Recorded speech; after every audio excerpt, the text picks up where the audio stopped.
앞에 주님 앞에 간구했었던 한 가지 그것을 구하리니 내 인생 주전에 거하게 하소서.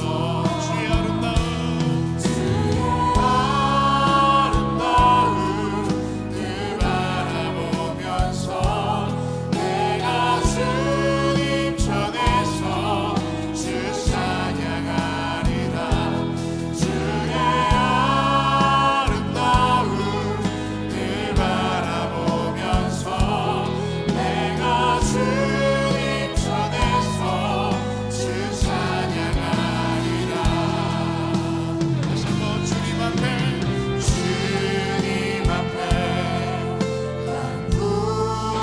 간구했었던 한 가지 그것을 구하리니 내 인생 주전에 거하게 하소서. 다시 한번 주님 앞에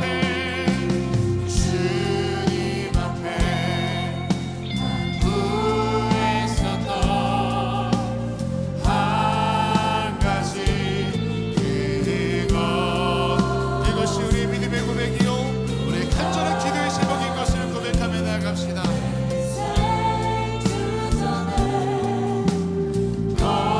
거하게 하소서.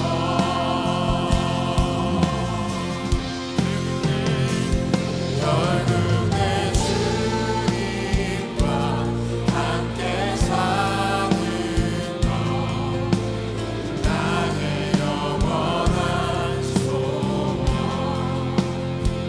주의 아름다움 안에 사는 것 나의 영원한 기쁨. 결국 내 주님과 함께 사는 것 나의 영원한 소원. 주의 아름다움 안에 사는 것 나의 우리 한 번 더 고백합시다. 결국 내 주님과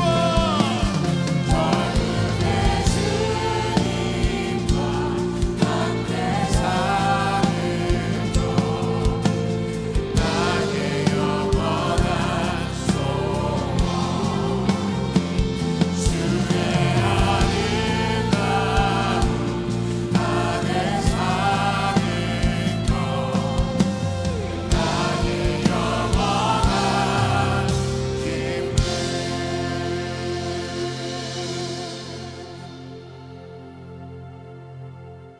우리 이 시간 같이 기도하실 때 하나님 나에게 있어서 가장 큰 소망이 있다면 바로 주님과 함께 살아가는 것. 내가 주님 전에 머물며 하나님의 임재를 바라보고 하나님의 얼굴을 구하며 주의 음성 가운데 나아가는 것. 이것이 나의 첫 번째 기도의 제목 될 수 있도록 오늘 이 시간도 함께 해주십시오. 나의 삶의 우선순위에 성령께서 함께 해주시옵시고 나의 간절한 바람에 성령께서 함께 해달라고 다 함께 통성으로 먼저 기도하시겠습니다. 하나님 오늘 이 시간도 주님께서 함께 하시겠습니다. 내가 간절히 원하는 것 내가 구하는 가장 첫 번째 기도의 제목이 있다면 바로 주님과 함께 살아가는 그것인 줄로 믿습니다. 내가 주님 전에 거하며 그 안에 주시는 성령의 음성을 듣고 하나님의 인도하심 따라 걸어가는 것이 나의 인생에 있어서 가장 중요한 것임을 고백하는 예배가 될 수 있도록 하나님께서 함께하여 주시옵소서. 주님 앞에 간구하는 나의 모든 기도의 제목들 중에서도 내가 주를 떠나지 않겠노라 믿음으로 결단하며 나가기를 간절히 원합니다.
죄된 우리를 의롭다 칭하여 주시고 원수된 우리를 자녀 삼아 주신 주님, 오늘도 그 은혜를 의지하며 주님 앞으로 나온 우리에게 크신 자비와 사랑으로 함께하여 주시옵소서. 우리의 모든 환난과 가난, 고난과 근심 중에도 우리가 의지할 것은 주님밖에 없음을 고백합니다. 오늘 예배 가운데 우리를 품에 안으시사 함께 걸어가시는 그 성령님과의 동행이 있게 하여 주시옵소서. 예수님의 이름으로 기도합니다. 아멘. 할렐루야. 주일 열린 예배 오신 여러분을 주님의 이름으로 환영하고 축복합니다. 오늘은 성령 강림 주일이자 존 웨슬리 목사님께서 회심하신 지 285주년 기념되는 주일입니다. 존 웨슬리 목사님께서 회심하기 전에도 이미 그분은 목사님이셨고 신앙인이었습니다. 근데 그 목사님께서 성령의 뜨거운 경험을 하신 후에 그의 인생이 바뀌었던 그날을 기념하는 날입니다. 저와 여러분도 신앙인이시죠? 저도 목사이고 여러분도 성도입니다.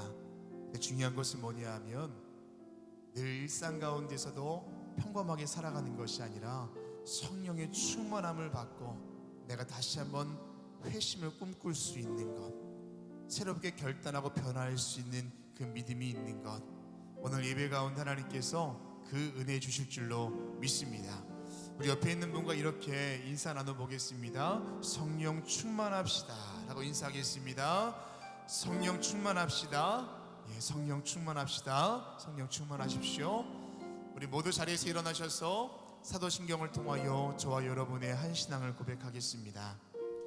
전능하사 천지를 만드신 하나님 아버지를 내가 믿사오며 그 외아들 우리 주 예수 그리스도를 믿사오니 이는 성령으로 잉태하사 동정녀 마리아에게 나시고 본디오 빌라도에게 고난을 받으사 십자가에 못 박혀 죽으시고 장사한 지 사흘 만에 죽은 자 가운데서 다시 살아나시며 하늘에 오르사 전능하신 하나님 우편에 앉아 계시다가 저리로서 산자와 죽은 자를 심판하러 오시리라. 성령을 믿사오며 거룩한 공예와 성도가 서로 통하는 것과 죄를 사하여 주시는 것과 오물이 다시 사는 것과 영원히 사는 것을 믿사옵나이다.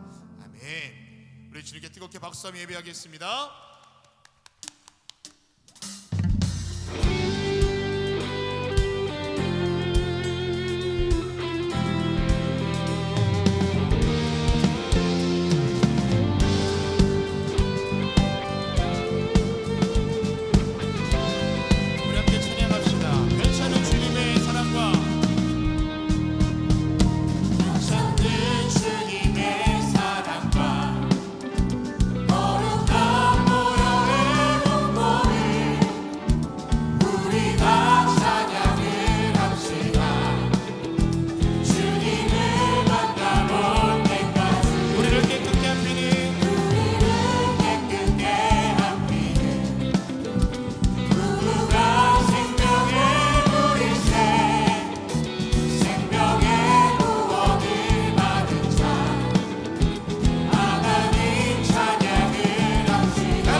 할렐루야. 믿으십니까? 네, 우리 옆에 분과 이렇게 인사하겠습니다. 하나님이 당신과 함께 하십니다 라고 인사하겠습니다. 하나님이 당신과 함께 하십니다. 아멘. 우리 모두 자리에 앉으시겠습니다.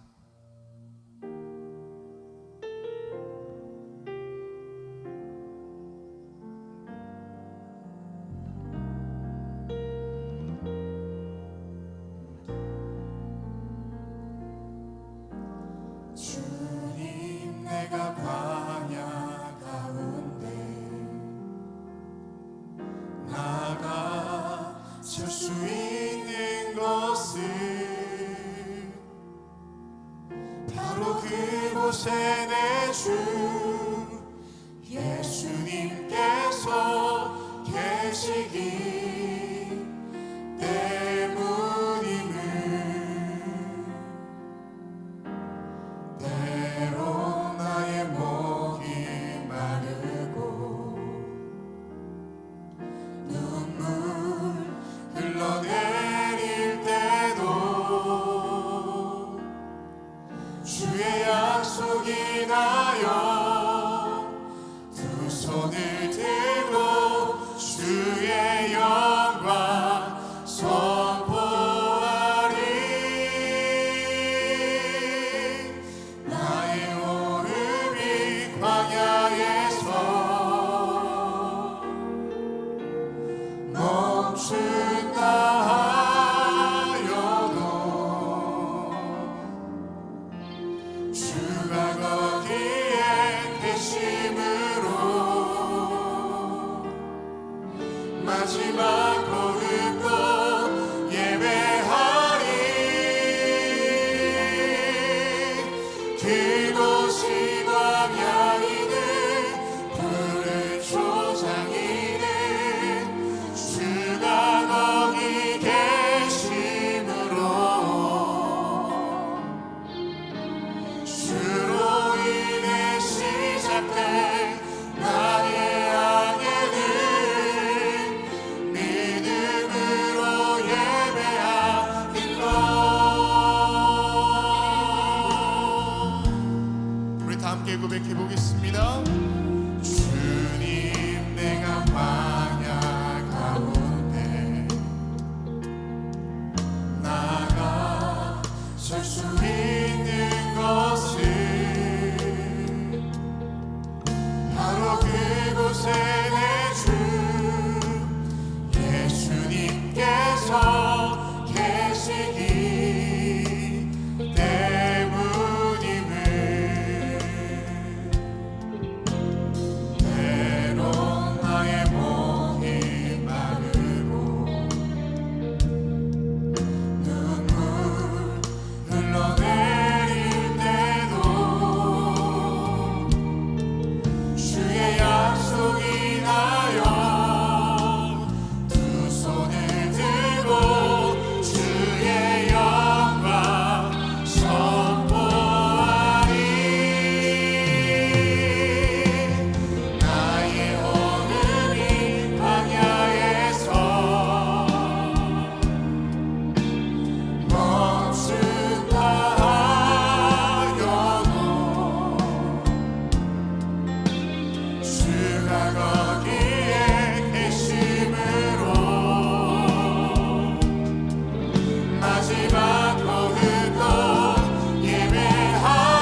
내가 있는 곳에 주님 와주십시오 구하기보다 주님 계신 곳에 내가 가겠습니다라는 믿음의 결단이 오늘 예배 가운데 있도록 기도하겠습니다. 성령님 우리 가운데 말씀하여 주십시오.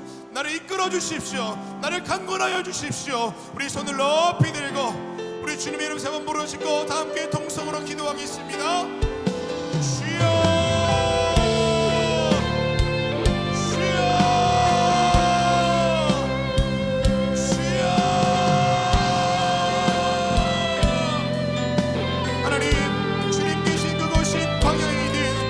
조장이든 다 상관없습니다. 주님 거기 계시다면 나의 삶이 그곳에 갈 수 있도록 인도하여 주시옵시고 주님 그곳에 계신 곳을 내가 바라볼 수 있도록 인도하여 주시옵소서.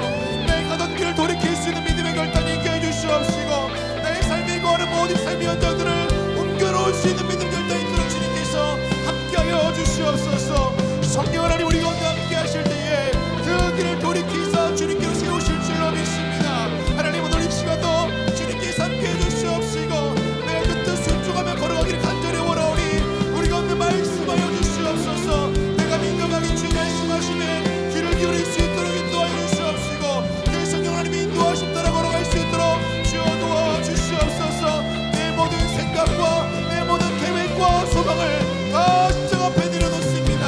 하나님 이 시간도 함께 해주시사 예수의 영이 이끌려 그의 길을 결정했던 사도 바울처럼 우리 또한 그 길 따라갈 수 있도록 인도하여 주시옵소서.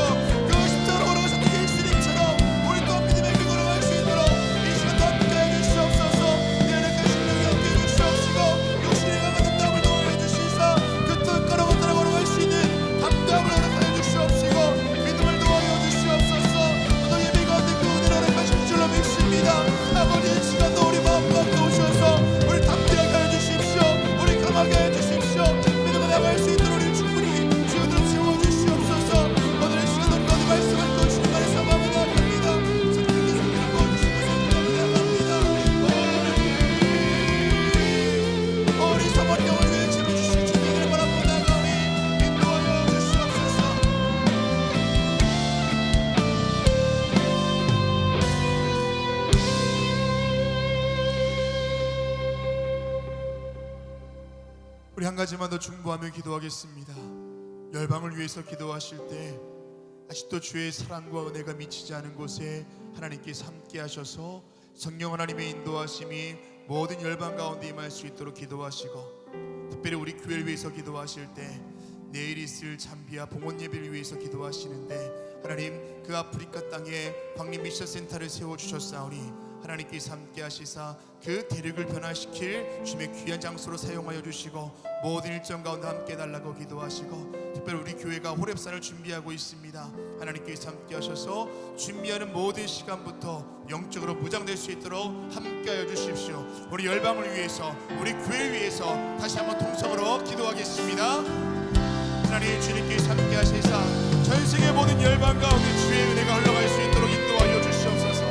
여전히 전쟁의 아픔 가운데 있는 나라들을 위로하여 주시옵시고 지진의 자리 속에서 난민 중인 아버지 주의 백성들도 기억하여 주시사 주님이 위로하여 주시옵시고 긍휼을 도하여 주시옵시고 자비하신 주님 손길로 인도하여 주시옵소서. 주님의 어루만드심이 열방 가운데 있게 될 줄로 믿사오니 주님께서 함께 하시사 전세계 방방곡 곳에 주의 은혜가 흘러갈 수 있도록 인도하여 주시옵소서.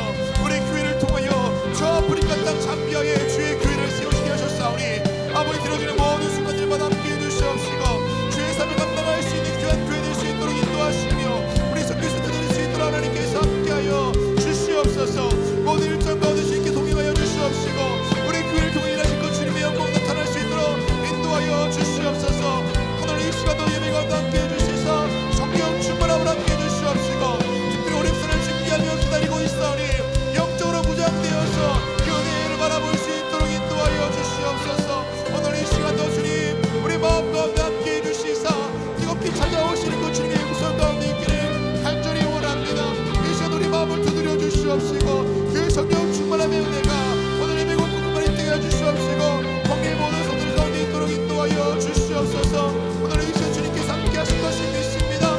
오늘 이 시간도 우리 가운데 찾아오셔서 우리를 기도하게 하시고 말씀 가운데 거하게 하시고 선포하게 하시고 아무리 말씀대로 살아갈 것을 믿음으로 다짐하게 될 줄로 믿사오니 이 시간도 함께하여 주시옵소서. 예배를 방해하는 문각한 방에 진행되는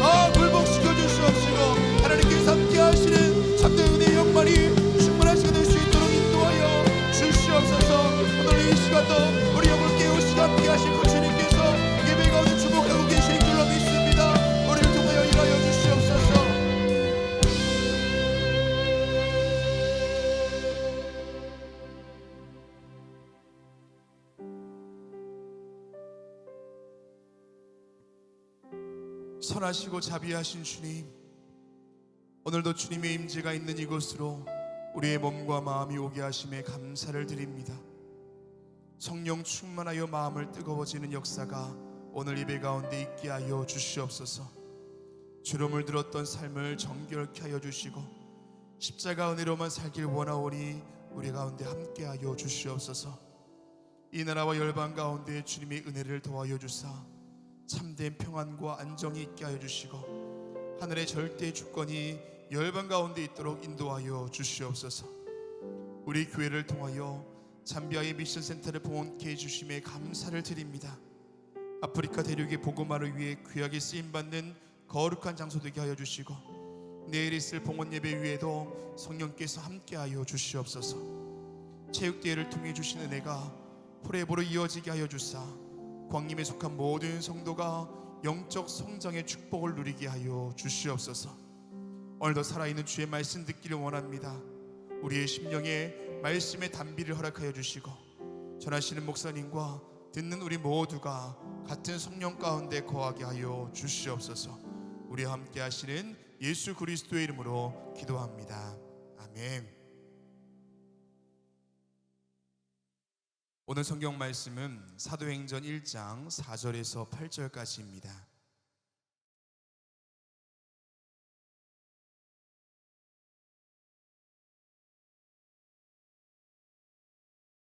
사도와 함께 모이사 그들에게 분부하여 이르시되 예루살렘을 떠나지 말고 내게서 들은 바 아버지께서 약속하신 것을 기다리라. 요한은 물로 세례를 베풀었으나 너희는 몇 날이 못되어 성령으로 세례를 받으리라 하셨느니라. 그들이 모였을 때 예수께 여쭈어 이르되 주께서 이스라엘 나라를 회복하심이 이때니이까 하니 이르시되 때와 시기는 아버지께서 자기의 권한에 두셨으니 너희가 알 바 아니요 오직 성령이 너희에게 임하시면 너희가 권능을 받고 예루살렘과 온 유대와 사마리아와 땅끝까지 이르러 내 증인이 되리라 하시니라. 아멘. 이제 유다 집합호의 찬양 후에 담임 목사님 나오셔서 새롭게 하시는 성령이란 제목으로 말씀 선포해 주시겠습니다.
유다 지파의 귀한 찬양에 감사합니다. 고맙습니다.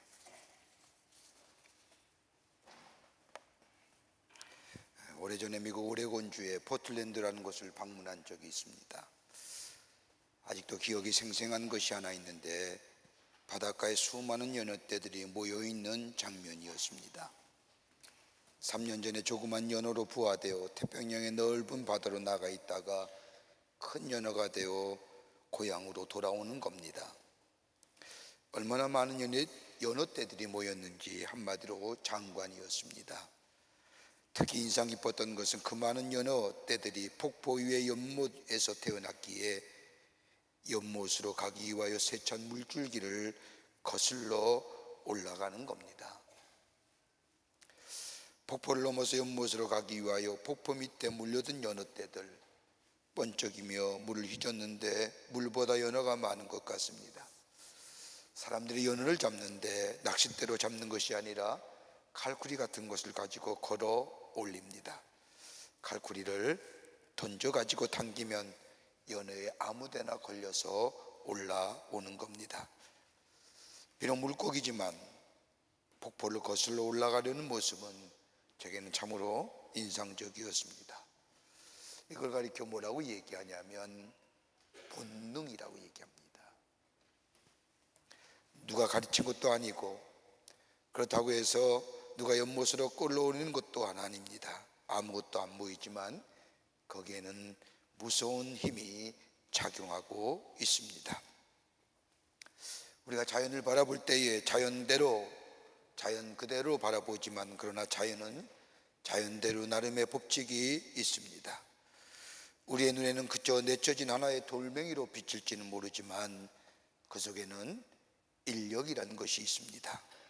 여러분, 인력이라는 것은 다름이 아니라 공간력으로 떨어져 있는 물체끼리 서로 당기는 힘으로 모든 물체 사이에 존재하는 만유인력이나 자기력이나 전기력 같은 것을 말합니다. 인력이란 강력한 자연의 법칙, 이것으로 자연세계가 존재한다는 겁니다. 동물은 어떠한가요? 동물은 본능이라는 것에 붙들려 있습니다. 생존의 본능, 생식의 본능, 스스로 살고자 하는 모든 본능에 강하게 붙들려 삽니다. 여러분, 강아지가 마음대로 뛰어논다고 해서 자유한 것이 아닙니다. 독수리가 높은 하늘을 다닌다고 해서 자유한 것이 아닙니다. 그 모든 행동은 다름 아닌 본능에서 비롯된 것들입니다. 독수리가 높이 하늘을 날면서 땅에 있는 먹이를 주시하는 것 또한 본능이라는 겁니다. 그렇다고 한다면 인간은 어디에 붙들려 살까요? 이성이라는 것이 있습니다. 우리는 사람이기에 먹을 것과 먹지 말아야 할 것과 해야 될 것과 하지 말아야 될 것과 가야 할 때와 가지 말아야 할 것을 판단하며 삽니다. 그러게 그 판단이 옳았을 때에는 나름대로 긍지를 가지고 살지만 만약 그 판단이 실패했을 경우에는 심한 가책을 가지고 살아가는 것이 우리의 삶입니다. 이렇듯 이성의 능력에 포로되어 있는 것이 인간의 모습입니다. 또한 인간은 스스로 자유하는 것 같으나 그에 따른 책임도 져야 합니다.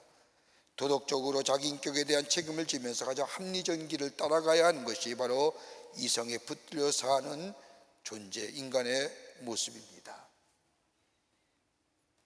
그렇다고 한다면 그리스도인들은 무엇에 붙잡혀 살아야 될까요?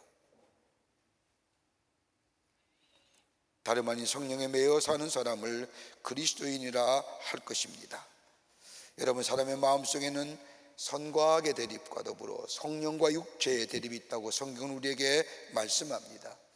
땅을 지향하는 마음, 현재에 매이는 마음, 세속에 끌리는 마음, 율법과 증오의 욕심에 끌리는 마음, 이런 존재는 다 육체에 속한 존재라고 성경은 말합니다. 반대로 하늘을 지향하는 마음, 영혼을 보고 사는 마음, 신령한 것을 사랑하고 은혜 안에 살면서 서로 끌리는 마음, 이러한 마음을 가지고 사는 사람을 성령에 속한 사람이라고 성경은 말합니다.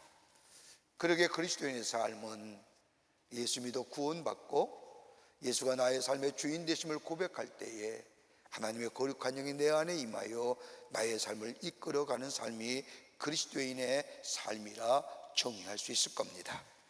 그러기에 로마서 8장 9절의 말씀을 보면 누구든지 그리스도의 영이 없으면 그리스도의 사람이 아니니라고 말씀합니다. 성령에 이끌려 살 때에 바로 진리의 영이 나를 자유케 합니다. 진리의 영을 따라 사합니다. 이것이 바로 그리스도인의 삶의 모습이라 말할 수 있습니다. 그런데 문제는 거듭나지 못한 그리스도인이 있습니다.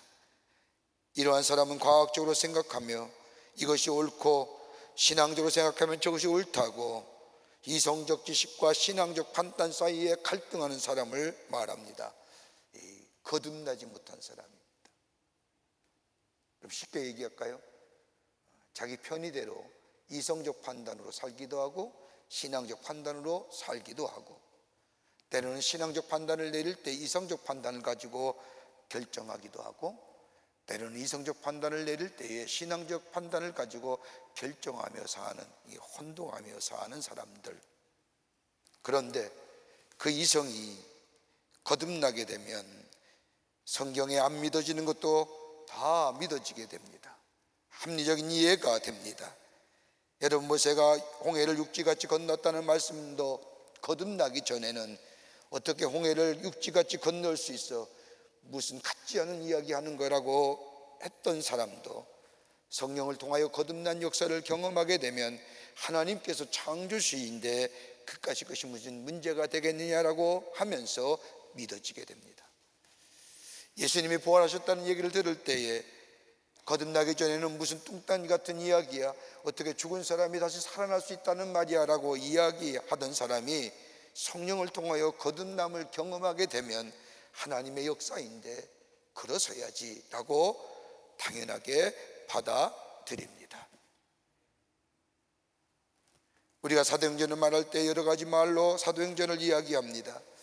선교의 책이라고도 얘기하고 성령의 행전이라고도 얘기하고, 그러나 가장 근접한 정의가 있다고 한다면 변화의 책이라 부를 수 있을 겁니다. 여러분, 가만 보십시오. 사도행전 1장서부터 오늘 1장 8절에 성령이 너희 가운데 임하시면 권능을 받고, 이렇게 시작된 1장의 말씀서부터 사도행전 2장 28장까지의 말씀을 쭉 읽다 보면 사건, 개인의 일, 공동체 일 하나하나마다 뭘 얘기하느냐, 변화된 모습을 증거하고 있음을 발견하게 됩니다. 오늘은 예수께서 부활하신, 승천하시는 50일이 지날 즈음 마가의 다락방에서 제자들이 예수님께서 말씀하신 것처럼 성령을 기다리고 있을 때에 바람 같은 소리가 들리고 불의 혀같이 갈라지는 놀라운 일들을 경험하고, 그리고 그것이 각 사람 위에 임하게 될 때에 다들이 다 성령 충만하여 다른 언어로 이야기하지만 한 가지 복음을 전하고 있다는 놀라운 역사들을 경험하면서 눈에 보이는 현상 너머에 하나님의 신비로운 영적 체험을 한 주일이 바로 성령 강림, 오늘로 성령 강림 주일로 오늘 지키고 있습니다. 절망과 어둠의 시대에 저들은 소망과 생명의 역사로 바뀌었던 저들의 역사, 어떻게 이루어졌을까요? 사도행전의 역사는 성령 충만하지 않고는 생명과 밝음의 역사를 쓸 수 없었는데 저들은 어떻게 생명과 밝음의 역사를 써내려갈 수 있었을까요? 오늘 우리가 하나님의 사람으로 구원함을 받아 하나님의 백성이 되었다고 한다면 우리 또한 우리 인생의 여정 속에 생명과 소망과 밝음의 역사를 써내려가는 것이 하나님의 뜻일진데, 우리 또한 어떻게 저 어두웠던 시대에 생명과 소망의 역사를 써내려갔던 사도행전의 수많은 사람들처럼 우리 또한 우리의 삶 가운데 생명과 소망의 삶을 써내려갈 수 있는 그 원천은 어디에 있을까요? 오늘 본문의 말씀을 통해서 함께 말씀을 나누며 은혜 받기를 원합니다. 첫째는 성령이 충만할 때에 나의 삶이 변화됩니다. 오늘 사도행전 1장 8절의 말씀을 보면 오직 성령이 너에게 임하시면 너희가 권능을 받고 라고 말씀합니다. 이 권능이란 단어는 디나미스라고 얘기합니다. 이 디나미스란 단어는 성령의 힘이나 예수 그리스도의 능력을 말할 때 사용되어지는 단어입니다.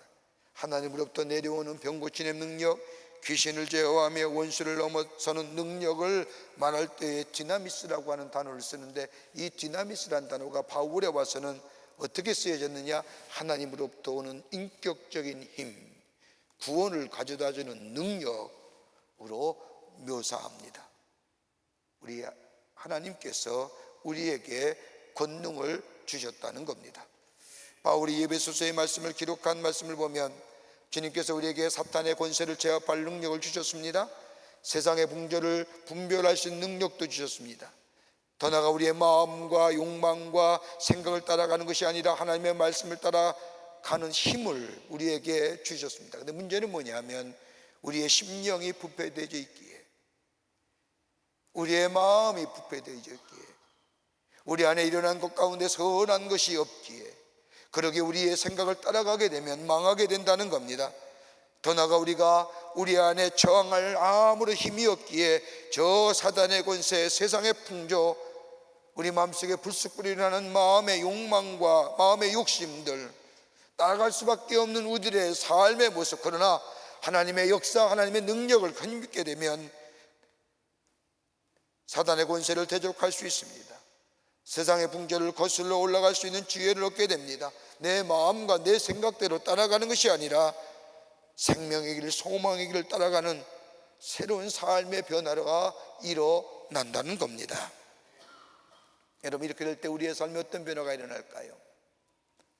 성령에 충만하여 사단의 권세에 대적할 힘을 가지고 세상의 풍조를 거슬러 올라가는 지혜를 가지고 생명과 소망의 길, 내 마음과 내 생각의 길을 따라가는 것이 아니라 생명과 소망의 길을 따라가는 삶, 이 변화가 일어나게 되는데, 이 변화에는 어떤 모습으로 우리의 삶 가운데 변화되어 나타나느냐? 하나가 다름이 아니라 삶의 목표가 달라집니다.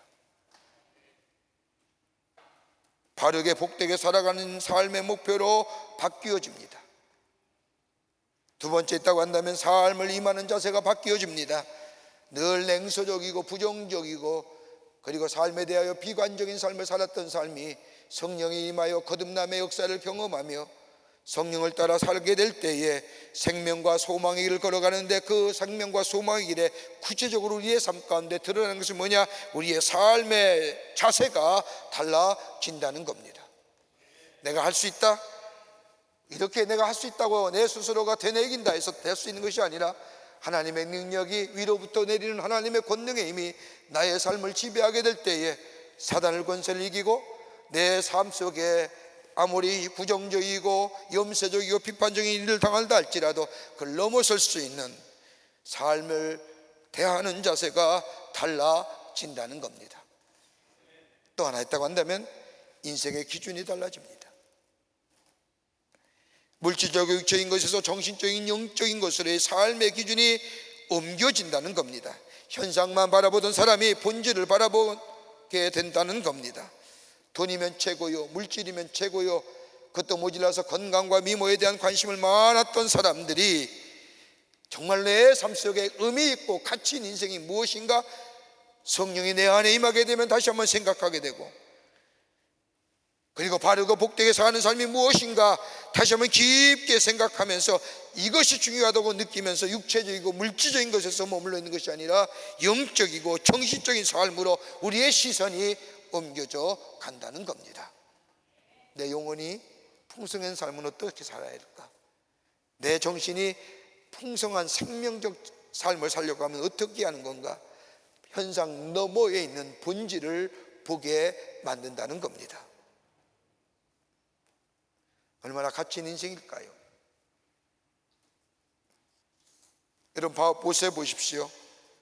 모세는 바로 공주의 아들이라고 하는 칭함을 받으면서 행복하게 사는 것보다 하나님의 백성과 함께 고난을 선택한 이유는 현상 너머에 있는 미래를 바라보고 본질을 바라볼 줄 아는 영적인 눈이 떠졌기 때문입니다. 더 나아가 이런 삶은 개인적인 삶에서 이타적인 삶으로 변합니다.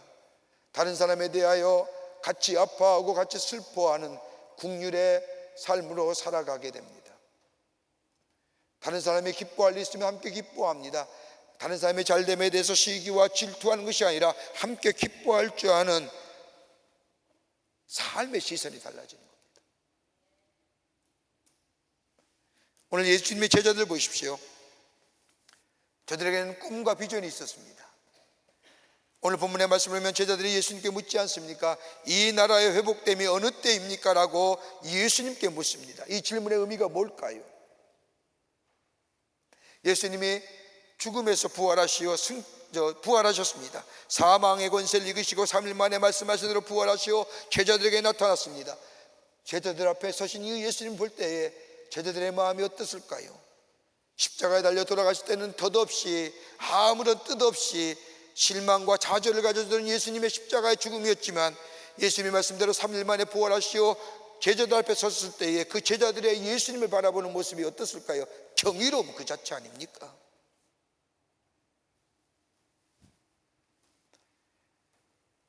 죽음을 이기신 예수님이세요. 그러니까 이 제자들이 예수님 앞에 묻는 겁니다. 이 나라의 회복됨이 어느 때입니까? 이 질문에는 로마의 압제하에 정치적으로, 경제적으로, 사회적으로 언제 우리나라가 독립할 수 있는지, 그리하여 하나님께서 이민족에게 개입하시어 다윗과 같은 왕을 세워 이스라엘을 잘 살게 할 수 있는 그때가 어느 때입니까? 라고 예수님께 질문하는 겁니다. 질문의 내용이 다분히 현세적이고 육체적이고, 그리고 뭐예요? 현상에만 관심 있는 거예요. 이러한 질문에 예수님이 오늘 사도행전 1장 7절과 8절의 말씀을 보면, 이르시되 때와 시기는 아버지께서 자기의 권한에 두셨으니 너희가 알 바가 아니요 오직 성령이 너희에게 임하시면 너희가 권능을 받고 예루살렘과 온 유대와 사마리아와 땅끝까지도 내 증인이 되리라 하시니라. 권능을 받고 라고 하는 말, 무슨 의미일까요? 변화를 얘기하는 겁니다. 자기의 꿈, 자기의 바람이 있었는데 성령의 충만함을 받으면 새롭게 변화된다는 겁니다.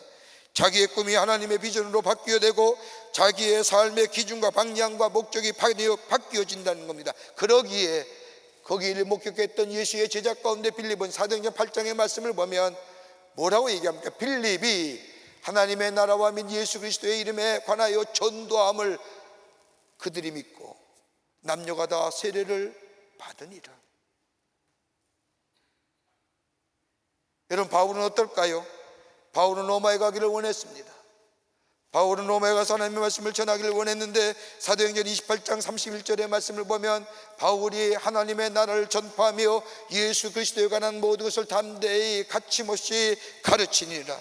하나님을 알지 못했던, 하나님과의 단절된 인생에게 생명의 근을 내시는 예수님이 찾아오셔서 자신의 삶을 만져주시고 새롭게 하시고, 그로 인하여 예수 그리스도를 구주로 영접하며 내게 영원한 생명과 새로운 소망을 허락해 주신 그 놀라운 하나님의 역사하심, 거기에 자신의 삶을 맡기고 예수 그리스도에 관한 믿음이 장성한 분량으로 자라날 수 있도록 새롭게 변화시켜 주신 그 하나님, 성령이 임하게 될 때에 자아가 변하고 가치관이 변하고 세계를 보는 눈이 달라졌다는 겁니다. 예수를 영접하고, 예수를 영접할 뿐만 아니라 예수께서 우리에게 주시는 새로운 하나님의 꿈, 내 꿈이 아니라 하나님의 비전, 하나님 나라의 꿈, 세상의 사람들의, 세상의 권력이나 세상의 것들이 통치하는 나라가 아니라 하나님이 통치하는 하나님의 나라에 대한 소망이 저들에게 성령이 충만하게 될 때에 꿈틀을 거렸다는 겁니다.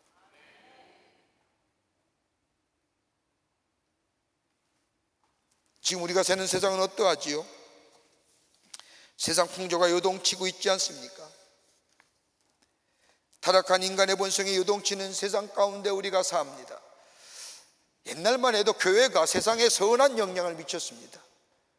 그런데 지금은 교회를 향하여 끊임없이 사람들이 새로운 것들을 보여주라고, 세상의 윤리와 도덕의 가치 기준이 성경의 질을 넘어서는 시대 속에 삽니다. 그러기에 교회 밖에 나가기만 하면 도전입니다.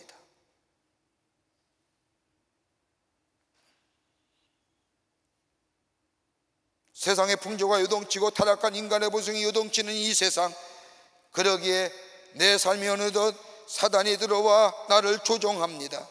내 안이 마치 영적인 전쟁터가 같습니다. 내 안에 하나님 나라의 통치가 이루어지는 나라가 될 때에 다름이 아니라 예수 그리스도가 나의 주님으로 받아들이고 주님이 내 인생의 주님이 되심을 고백할 뿐만 아니라 성령의 충만함을 통하여 내 삶의 목적과 내 삶의 목표와 내 삶의 가치관이 변해지며 내가 지배하는 나의 삶이 아니라 하나님의 나라가, 하나님의 통치하심에 임하는 나라가 될 때 우리는 그로 인하여 의와 희락과 화평을 누리는 삶이 됩니다. 성령이 충만해야 돼요. 여러분, 음식이 잘 변하면 뭐라고 얘기해요? 발효. 잘못 변하면요, 부패. 변하는 건 똑같은데 잘 변하면 발효 선호하잖아요. 잘못 변하면 부패하는.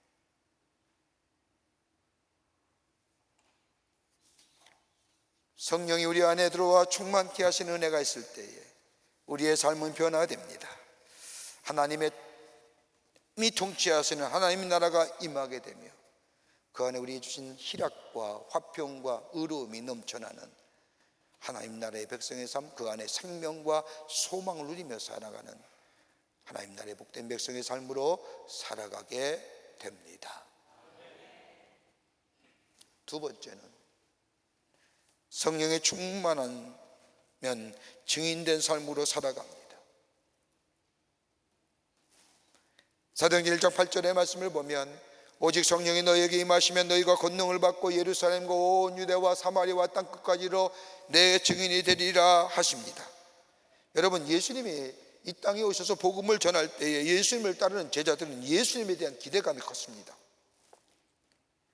예수님의 능력과 예수님의 지혜와 그리고 수많은 사람의 따름, 이것만 가지면 저 로마를 뒤집어 엎고 독립할 것만 같았습니다.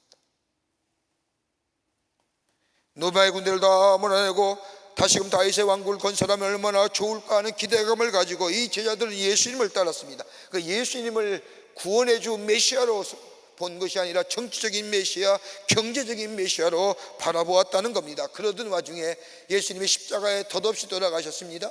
그런데 말씀대로 3일 만에 부활하셨습니다. 죽은 자가 부활한 겁니다. 얼마나 놀라운 능력입니까? 그 가운데 이 예수님이 제자들 앞에 섰을 때에 제자들이 예수님께 묻습니다. 예수님, 나라의 회복됨이 이때니까? 라고 묻습니다. 정치적으로 독립하는 것이 이때입니까? 세상이 달라지는 때가 이때입니까? 우리가 하는 질문은 살기 좋은 세상이 어느 때입니까?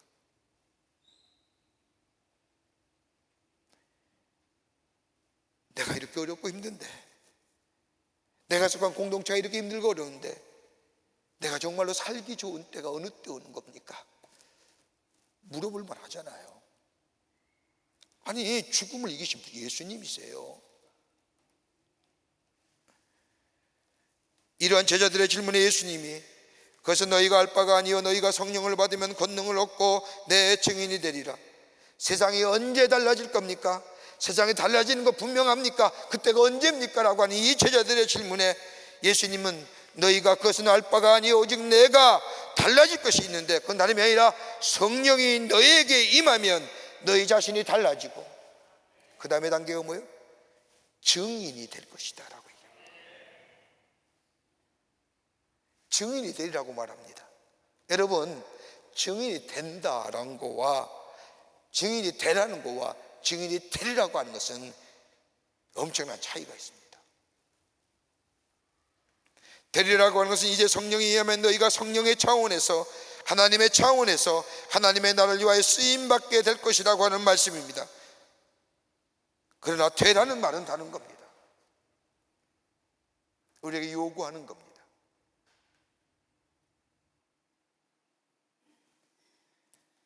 여러분, 되라고 해서 복음을 전하는 사람이 있을까요? 야, 복음 전해. 됐다고 해서 나가서 복음 전하는 사람이 몇이나 될까요? 아마 없을 거예요. 별로. 너 나가라 그러지요. 여러분, 우리가 복음을 전하는 일이 그렇게 녹록지가 않습니다. 그런데 누가 우리 보고 나아가서 복음을 전하라고 해서 전하는 사람은 아마 별로 없을 겁니다. 여러분, 성경 말씀을 가만히 읽어보세요. 복음을 전파하라고 하는 말이 있어도 증인이 되라고 하는 말씀은 없어요. 너희가 증인이 될 것이다 라고 하는 말은 헬라어로 에세스테 무마르투레라고 하는 얘기인데 부사형이에요. 진행되는. 영어의 번역을 말하면 You shall be my witness. 내가 내 증인이 될 것이다. 학자가 되어달라는 것도 아닙니다. 지도자가 되어 정치가가 되어달라는 것도 아닙니다. 여러분, 증인이라고 하는 것은 아주 정직하고도 단순한 의미를 가진 단어입니다. 증인이란 자신에 대하여 증거하는 사람이 아닙니다. 어떤 사건이나 어떤 일의 진실을 위해서 내가 증언하는 겁니다. 그러니까 증거하는 일을 위하여 고용된 자가 증인입니다. 내가 나를 위하여 증거하는 것이 아니라 증인이 된다는 것은 내가 그리스도를 위하여 증거하는 자가 된다는 겁니다. 이것은 사실이 사실되고 사건이 사건되기 위해서는 증인을 통하여만이 이루어집니다. 사실이 되고 사건이 사건이 되기 위해서는 그 사실을 내가 보거나 믿지 아니하면 그 사실은 내게는 사실이 안 되고 맙니다. 내가 모르고 내가 믿지 아니하면 그건 결코 사실이 될 수가 없습니다. 믿을 때야만이 그 사건이 내 사건이 되고 그 사실이 내 사실이 되고 거기에 내 삶 속에 새로운 의미로 다가옵니다. 여러분, 예수님 이 땅에 오셔서 하신 일들 보세요. 다 하나같이 계시적 사건이에요. 복음을 전하시지 않습니까? 많은 능력을 행하십니다. 이정을 행하시고 병자를 고치시고 귀신을 쫓아내시고 바다를 잔잔케 하시고 물고기 2마리와 보리떡 5개로 5,000명을 먹이시기도 하시고 죽은 지 나흘이 된 나사로를 그 죽음 가운데 살리기도 하십니다. 여러분, 한번 생각해 보십시오. 얼마나 놀라운 일입니까? 그런데 성경은 이 예수님의 사건을 뭐라고 표현해요? 다른 복음서는 기적이라고 얘기하지만 요한복음은 뭐라고 얘기하냐면 이적, 표적이라고 얘기합니다. 이적과 표적은 뭐예요? 뒤에 뜻이 있다는 겁니다. 행하신 목적과 뜻이 있다는 겁니다. 그러기에 예수님이 행하신 모든 이 땅에서 했었던 일들은 다 하나님의 계시적 사건이라는 겁니다. 하나님의 뜻이 계십니다. 뭐요? 예수가 구원해 주시오 메시아요, 그를 믿는 자마다 구원을 얻는 것이요, 그가 인류의 구원을 위하여 십자가에 달려 돌아가실 것임을 뭐예요? 계시한 사건들이 예수님의 공생 기간에 이 땅에서 행하신 일들이라는 겁니다.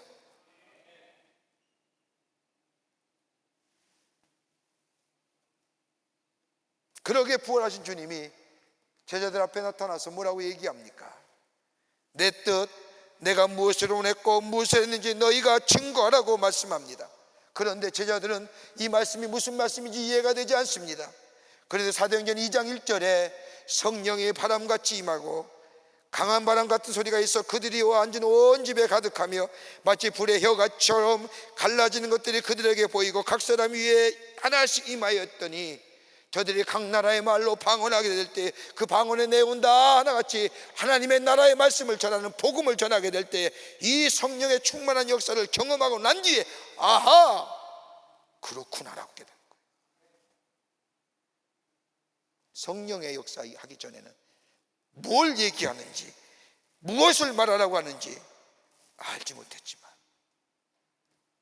하나님의 거룩한 영이 임재하여 나를 새롭게 하고 거듭나게 하고 성령이 내 안에 충만하여 나의 삶을 이끌어가게 할 때 아하, 나를 부르신 목적, 나를 택하신 목적, 나를 하나님의 사람으로 삼으신 목적, 그건 다름이 아니라 하나님의 뜻을, 그리고 주님이 원했던 것들을, 주님이 무엇을 했는지 증거하는 증인의 삶으로 살아가는 새로운 변화가 저들 가운데 있었음을 보게 됩니다.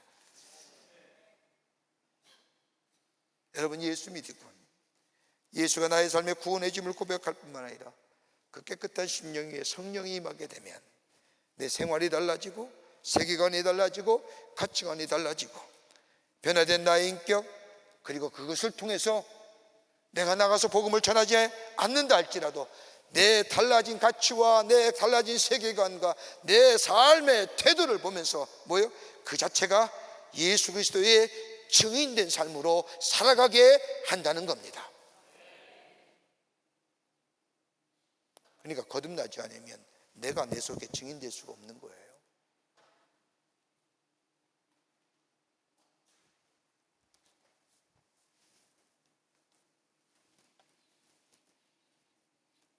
성령이 임하시면 복음을 증거하는 증인의 삶으로 살아가는 거예요.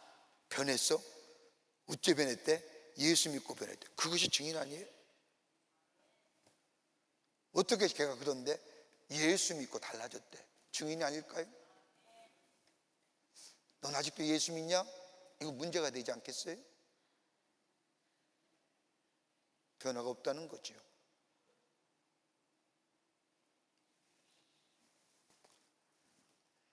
끝으로 성령이 충만하게 되면, 성령이 내게 임하면 교회가 세워지고 성장하게 됩니다. 여러분, 교회는 그리스도의 몸입니다. 예수께서 이 땅에 계시면서 몸을 행하셨던 일을 예수님이 부활하시고 승천하신 후에 교회가 세워지고, 예수님께서 몸소 행하셨던 저 치유와 복음 전함과 구제의 역사가 교회의 공동체라는 것을 통하여 하게 됩니다. 여러분, 초대교회 가운데 가장 건강한 교회가 어떤 교회일까요? 성경에는 많은 교회들이 있지만 다름 아닌 안디옥 교회입니다. 모든 교회가 닮기를 원했던 교회예요. 선교를 위해 쓰임받은 교회예요. 근데 그 안디옥 교회가 어떤 교회였을까요? 왜 그렇게 쓰임 많은 사람에게 닮아가기를 원했던 교회 모형이라고 얘기한 이유가 어디 있을까요? 다름이 아니라 하나가 뭐냐? 예수의 비전을 나의 비전으로 삼았던 교회 공동체였습니다.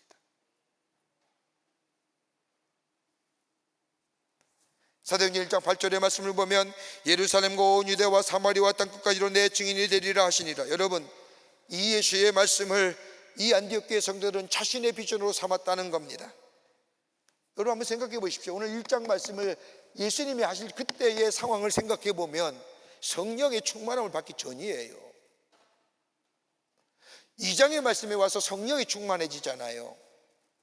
마가의 다락방에서 성령이 임하게 되잖아요. 근데 오늘 1장의 말씀은 예수님이 부활하고 승천하시기 전에 제자들에게 말씀하고 그 위에 50일이 지난 후에 성령이 충만한 역사가 저 마가의 다락방에 임했단 말이에요. 그렇다고 한다면 오늘 이 말씀이 이 제자들이 이해가 될까요? 유대와 예루살렘과 유대까지는 이해가 될 거예요. 여러분, 적어도 제자들은 2000년 동안이나 유대주의라는 것에 꽉 차였던 사람입니다. 관념 속에 살았던 사람입니다. 이런 제자들에게 예루살렘과 유다를 넘어서 저 땅끝까지 이르러 사마리아 건너서 땅끝까지로 복음을 증인되어야 된다는 게 이해가 되지 않습니다. 유대와 예루살렘까지는 이해가 될지 모르지만 그 너머의 사마리아와 더불어 온 땅 모든 족속에게 복음을 전하라고 한다는 것은 이 제자들의 관점에서 보면 절대 이해가 되지 않습니다. 왜요? 사마리아 사람들 짐승 같은 사람이라고 이겼다잖아요. 예수 안 믿는 사람, 이방인이요 하나님의 진도와 심판을 당할 사람들, 저 짐승과 같은 사람, 하나님의 심판과 진노를 받을 사람에게 어떻게 이 귀한 복음을 전할 수 있겠느냐? 그러기에 예루살렘 교회가 하나님 선교에 쓰임받지 못했던 이유가 여기 있는 겁니다. 예루살렘 교회는 철저하게 유대주의적인 관점에서 세워진 교회이기 때문입니다.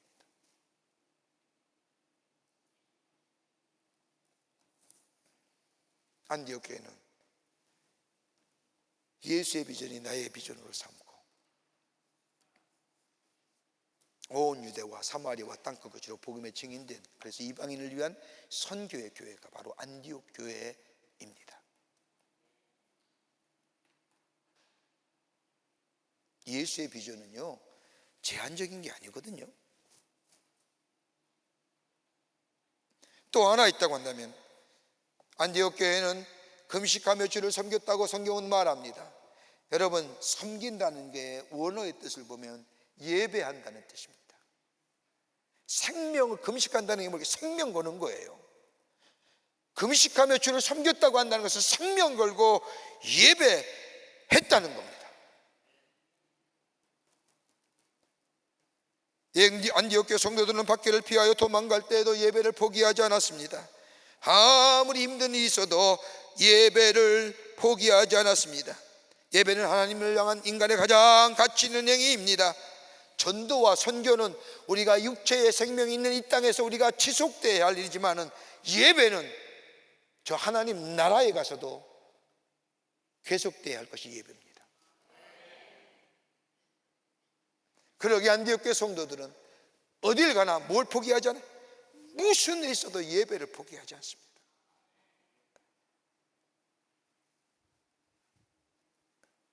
금식하며 예배되었다는 것은 예배야말로 나의 영적 생명이 달려있는 것이요, 성령께서 말씀하는 것을 들을 수 있는 것이요, 예배할 때에 성령께서 말씀하신 것에 대하여 순종할 수 있다는 겁니다. 그러기에 안디옥 교회가 이방인의 교회로서 하나님의 선교에 귀히 쓰임받은 겁니다. 또 하나 있다고 한다면 정체성이 분명한 사람들이었습니다. 교회 학자들이 분석하기를 초대교회 성도들은 자신을 누구라고 얘기했느냐, 연기해 보니 세 가지로 얘기합니다. 하나는 기도하는 사람이라는 거예요. 기도하는 사람이란 정체성을 잊지 않았습니다. 여러분, 베드로 보십시오. 언제 죽을지 모르지만 저는 한 게 뭐예요? 기도했습니다. 바울과 실라 빌립보가 감옥에 있을 때 저가 한 일이 뭐예요? 찬송하며 기도했습니다. 여러분, 데살로니가 5장 16절과 17절 18절의 말씀을 보십시오. 항상 기뻐하라, 쉬지 말고 기도하라, 범사에 감사하라, 이는 그리스도 예수 안에서 너희를 향한 하나님의 무엇이니라? 뜻이니라. 하나님의 뜻이 뭐예요? 기도하는 거예요. 그래서 호렙산 기도에 하는 겁니다.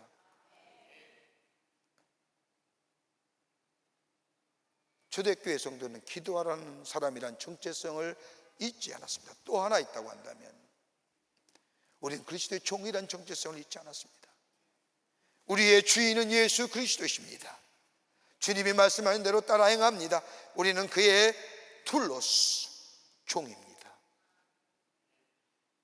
또 하나 있다고 한다면 우리는 주님 안에서 한 형제와 자매입니다라는, 여러분, 교회에서 나오는 가운데 이야기 하나 있습니다. 초대교회 성도는 굶어 죽는 사람이 없었답니다. 왜요? 성도 가운데 먹을 것이 없으면 먼저 믿는 사람이 금식하여 그 양식을 모아다가 그 사람을 주었기 때문이랍니다. 가난한 사람은 있어도 굶어 죽는 사람은 없었다는 겁니다. 그뿐일까요? 초대교회 여자들을 보십시오. 그리스도 안에서 한 형제와 자매임을 믿기에 대낮 이방의 남자들에게 입을 맞추고 껴안고 저들의 발을 씻겨주며 저들에게 음식을 대접하곤 했지만 저들은 더러운 시대에, 저 음란과 더러운 시대에 저들의 정죄를 지켰고 저들의 침상을 더럽히지 않았다는 겁니다. 그리스도 안에서 성경적 가치와 하나님 나라의 윤리를 지키면서 저들이 거해야 할 길을 걸어가는 아내의 모습을 보면서 남편들이 아내에 대하여 경외감을 갖게 될 뿐만 아니라 아내가 믿는 예수 그리스도가 누구냐에 대하여 호기심을 갖게 되었고, 저 여자가 무엇 때문에 저렇게 하는가, 그러면서 한 사람씩 한 사람씩 전도되기 시작했다는 겁니다.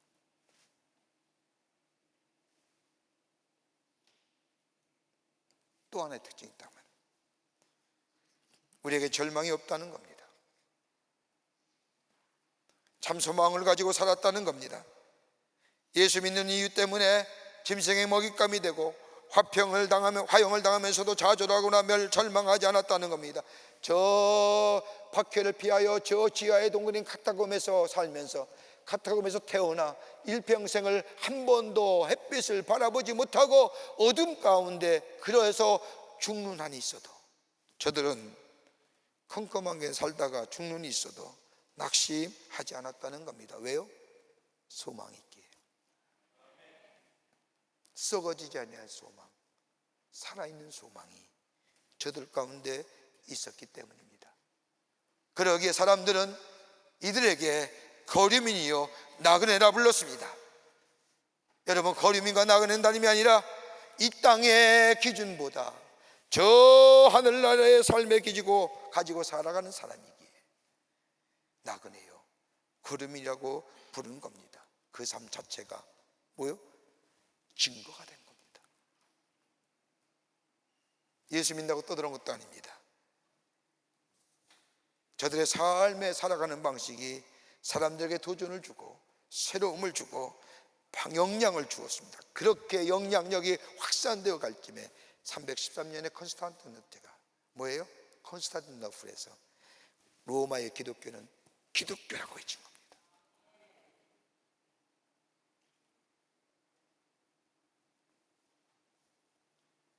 우리 주님은 한 번도 정치적이고 사회적이고 경제적인 모습으로서의 변화를 얘기하지 않습니다. 우리 주님은 뭘 얘기해요? 너희가 성령을 받고 권능을 받으면 너가 변화되고, 너가 속한 가정이 변화되고, 너가 속한 공동체가 변화되고, 우리가 복음의 증인 되는데, 우리의 복음의 증인은 뭐예요? 내 삶 속으로 살아나는 거예요. 삶으로 살아내는 증인이에요. 내가 예수 믿으면 변화된 모습 속에 사람들은 나의 변화의 모습을 보고 주님을 향한 경외심을 갖게 되며, 주님에 대한 관심을 갖게 되며, 주님을 영접하는 역사가 일어나며, 그럴 때 뭐예요? 나라가, 공동체가, 사회가 변해지는 거대한 변화의 물결에 놀라운 역사가 일어납니다. 그러게 뭘 받아요? 성령을 받아야 돼요. 받되 충만함의 역사를 경험해야 돼요. 어떻게 해요? 예수 그리스도를 구원의 주로 영접하고 주인 되심을 고백할 때 그 정결한 마음에 성령이 임하시고, 그리고 성령이 임할 뿐만 아니라 성령을 구하며 성령 안에 거하는 삶이 될 때에 우리의 삶이 뭐예요?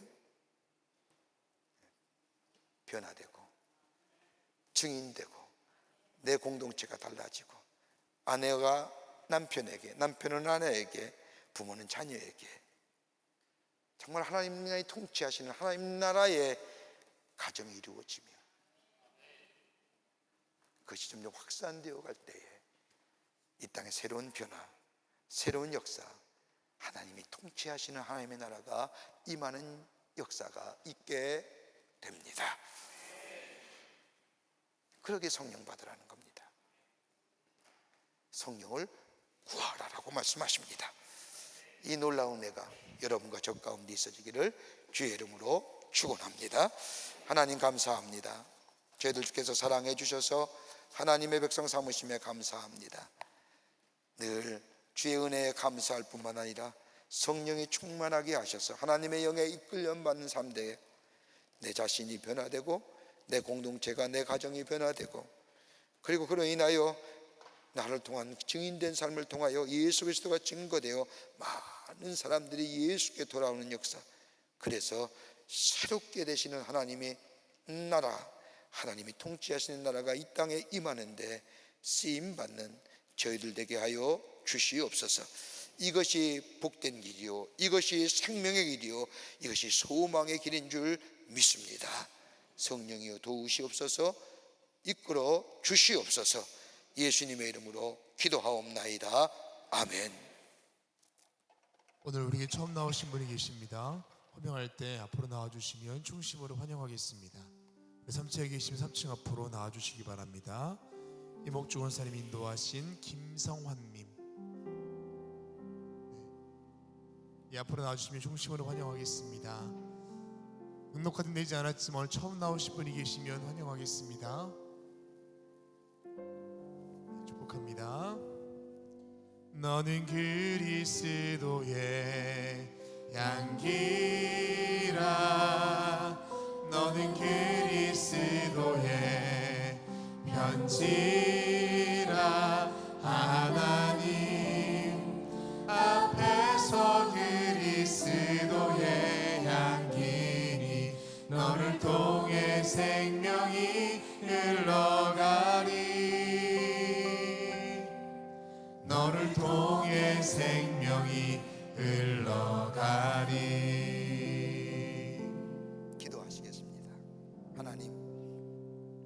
귀한 시간에 당신의 백성 주의 전에 오게 하심에 감사합니다.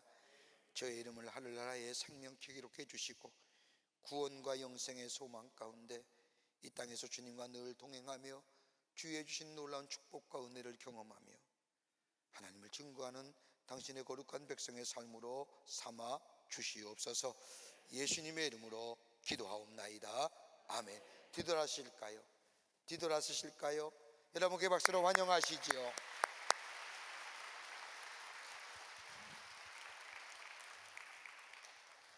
교회 소식 몇 가지 알려드립니다. 제35회 호렙산 기도회가 6월 5일서부터 7월 14일까지 매일 새벽 4시 45분에 본당 예배실에서 있습니다. 이번 35회 호렙산 기도회 주제는 하늘문을 여소서. 하늘문을 여는 기도.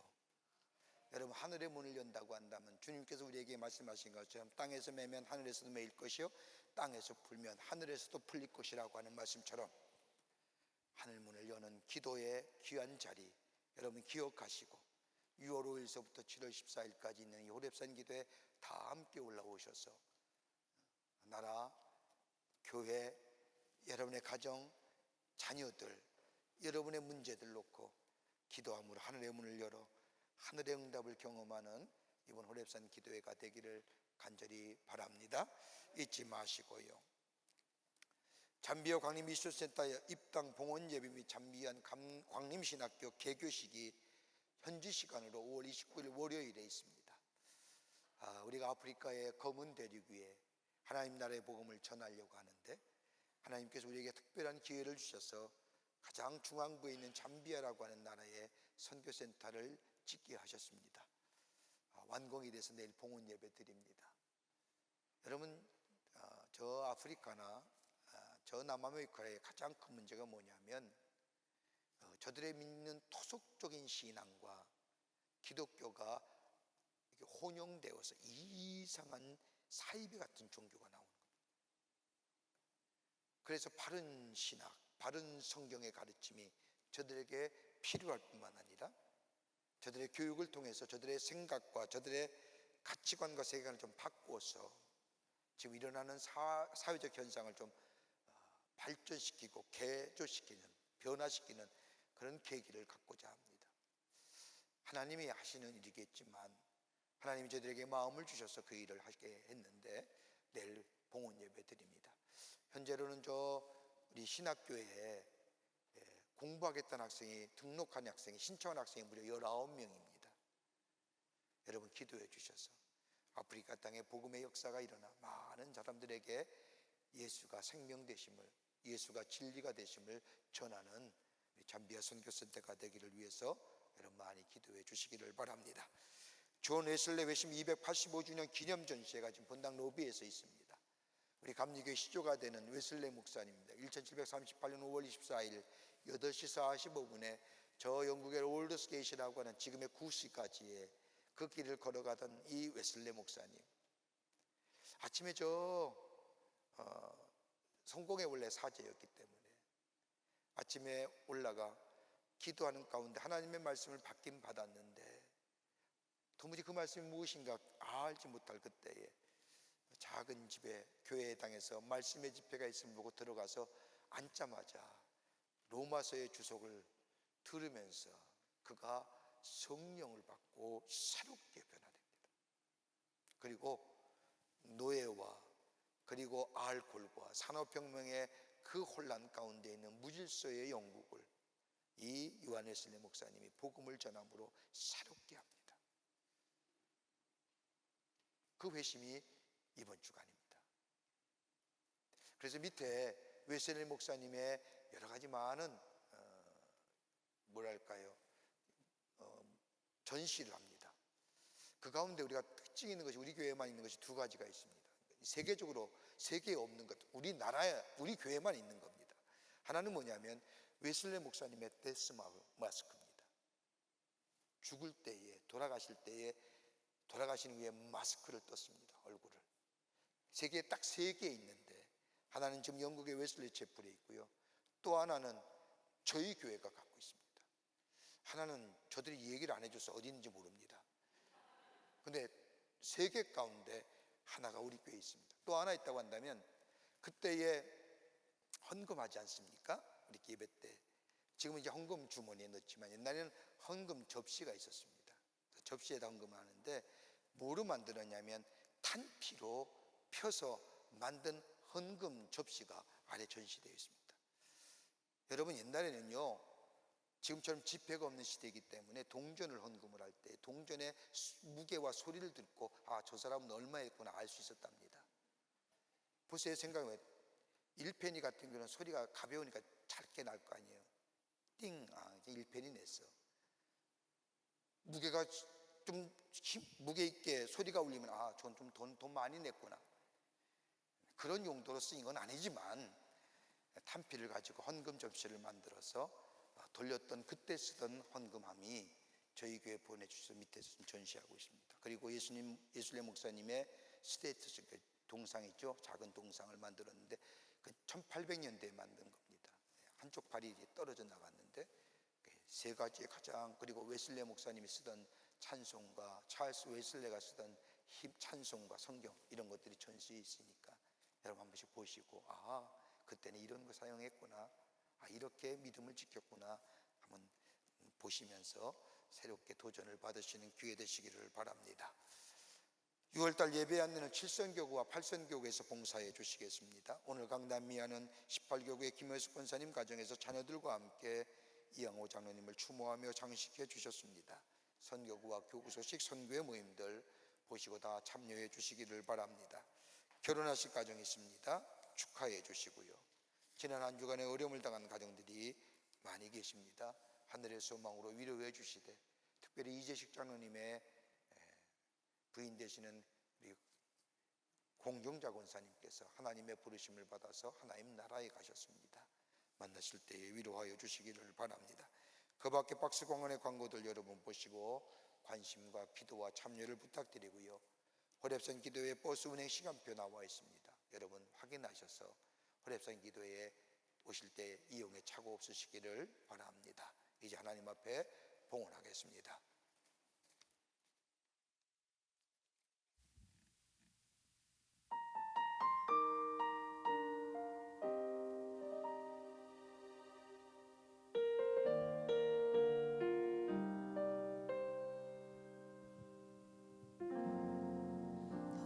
시절 지날 때 깊은 한숨 내쉴 때 그런 풍경 보시며 단식하는 분인데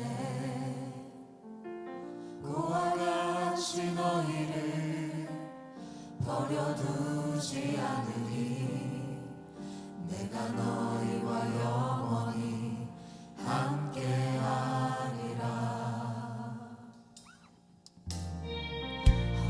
시절 지날 때 깊은 한숨 내쉴 때 그런 풍경 보시며 단식하는 분인데 고와 같이 너희를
박수와 영광 돌리겠습니다.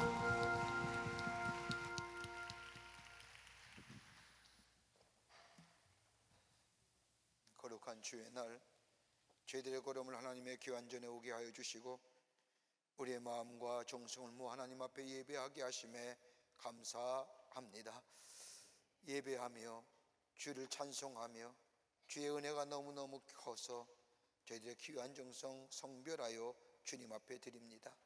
저희들의 믿음이요 저희들의 주님을 향한 사랑의 고백입니다. 기쁘게 받으시고 하나님 나라 귀하게 쓰임받게 하시며 예물에 쓰일 때마다 주의 복음이 널리 증거되어 주께로 돌아오는 자가 많아지게 하시며 주의 복음이 널리 확장되는 데 쓰임받는 귀한 예물 되게 하여 주시옵소서. 드린 손길 위에 축복해 주시고 저들의 삶과 가정과 한 일마다 하나님의 살아계심이 넘쳐나게 하여 주셔서 많은 자들이 주님을 발견하며 주의 놀라운 역사를 볼 수 있도록 주께서 축복하여 주시옵소서. 아버지 하나님, 이 나라 이 백성 위에 함께 해주시고 하나님이 지키시고 인도하시는 보호하시는 복된 나라와 복된 백성들 되게 하여 주시옵소서. 어둠의 것들 죄의 것들은 다 버려두고 주께로 돌아오는 자 되게 하셔서 하나님의 신 축복을 누리며 사는 이 백성들 되게 하여 주시옵소서. 정치, 경제, 사회, 문화 모든 분야에 하나님이 다스리시고 하나님이 역사하여 주시옵소서. 아버지 하나님의 지구촌 곳곳에 일어난 전쟁의 이야기들, 소문들, 전쟁의 안타까운 소식들, 자연재해들, 테러와 분쟁을 인하여 아픔과 고통당한 이들 참으로 많은데 하나님 이 지구촌에 평화를 허락하여 주시며 아버지 아픔을 당한 자에게 슬픔을 이겨나갈 수 있는 용기를 주시며 죄를 당하여 쓰러진 자들에게 다시 일어날 수 있는 하나님 힘과 능력을 허락해 주셔서 치유와 회복의 역사가 이 땅 위에 있게 도와 주시옵소서. 저 북녘에 있는 우리의 사랑하는 동포들도 속히 구원해 주시고 이 땅의 복음으로 통일되는 역사가 있게 하시며 아버지 하나님 이 시간에도 나라를 위해 수고하는 우리의 장병들 기억하시사 건강과 안전으로 지켜주시고 저들의 수고가 헛되지 않도록 이 땅의 자유와 평화가 지켜지게 도와 주시옵소서. 우리의 삶이 늘 성령 안에서 충만케 되어 하나님의 거룩한 역사를 써내려가는 저희들로 주께서 삼아 주시옵소서. 지금은 우리 주 예수 그리스도의 크신 은혜와 하나님 아버지의 한량없으신 사랑하심과 성령님의 인도하심이 거룩한 주의 날 주의 전에 올라와 하나님 앞에 예배하며 주신 말씀 가슴에 새기고 성령이 충만하여 이 땅에 새로운 복음의 역사를 써내려가 하나님의 나라의 복된 백성으로 증거하며 살기로 결단하며 저 세상을 향하여 나아가는 우리 모든 광림의 권속들을 위해 주께서 지금으로부터 영원토록 함께 하시기를 간절히 축원하옵나이다. 아멘.